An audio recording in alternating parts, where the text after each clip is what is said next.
Welcome to Q&A Modeling Bootcamp. In this series of lessons, I'll be teaching you how to optimize your Power BI model for use with the Q&A natural language query capability of Power BI. Without optimizing your model, you do get some basic capabilities for free, so let's talk about those first.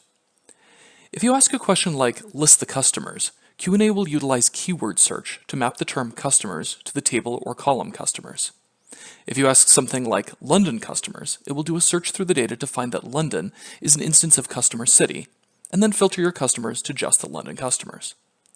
Similarly, if you ask for 1997 orders, it will take 1997 and match that against the order date column and filter down to the 1997 orders. A more complex keyword search like products London 1997 would follow a similar approach, mapping London to customers in London, 1997 to 1997 orders, and utilize that to filter the products. In addition to implicit keyword-based filtering, explicit filtering can also be used. For example, equality filters like products with a unit price of $10, or range filters such as employees with a hire date before January 1st, 1994. Literal constants don't always have to be used. You can also ask for relative dates. For example, orders for last week. Q&A also has a number of built-in commands for controlling the shape of the data being returned. For example, to sort, you'd ask something like sort products by unit price ascending. Or to aggregate, ask something like total units in stock for produce. Or for grouping, count customers for each store. There are also built-in commands for controlling the type of visualization being displayed. Normally, the visualization is automatically selected by Q&A. For example, count orders by country would display on a map. But if you don't like that visualization, you can simply overwrite it by saying something like, as a bar chart. Basic syntax is also understood by the system.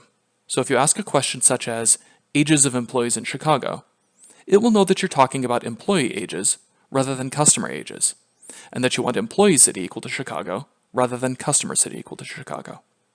Similarly, it understands possessive, such as Joe's orders, and collections, such as orders for cheese or wine or crackers. While Q&A knows a lot of things about English syntax and database queries, it doesn't know anything about your data. So it has to make guesses based upon what's in your model. Think of it as a precocious 5-year-old who is rather smart but just doesn't know much about the world. The things it can't guess, it will need to be taught. So as a result, correctness of Q&A's answers depends on 3 major factors. First, the overall quality of the model.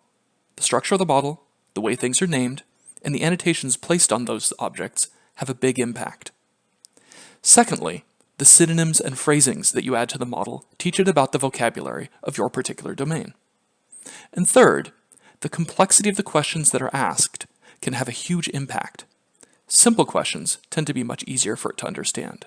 For more complex questions, it will need more help. What this boils down to is, well-structured models with good names and straightforward questions will work well with little effort out of the box. But larger models, more complex models, models where you are asking more complex questions, will need additional effort. The process of optimizing your model for Q&A looks something like this. First, you import your data from your underlying data source. Then, you alter the shape of the tables as needed to map to how users understand your data. Then, apply some annotations to the tables and columns to help us better understand what they mean and how to use them. Then, add synonyms to teach the system the vocabulary that your users will use. Next, add phrasings to teach additional vocabulary about how the relationships are referred to. Then, deploy the model, have your users play with it for a little while, and evaluate the results. Take the questions that were asked, determine what works and what doesn't, and iterate through the process again to improve the questions that it does not understand.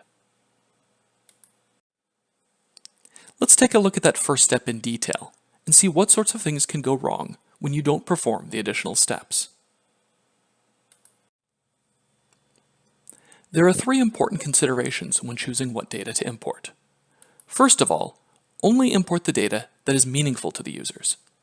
If your data source has a bunch of auxiliary tables that users are uninterested in querying, don't include those in your model. They will just add clutter, and in some cases can make Q&A have a harder time interpreting user questions. Secondly, if you have reporting summary tables, don't import them.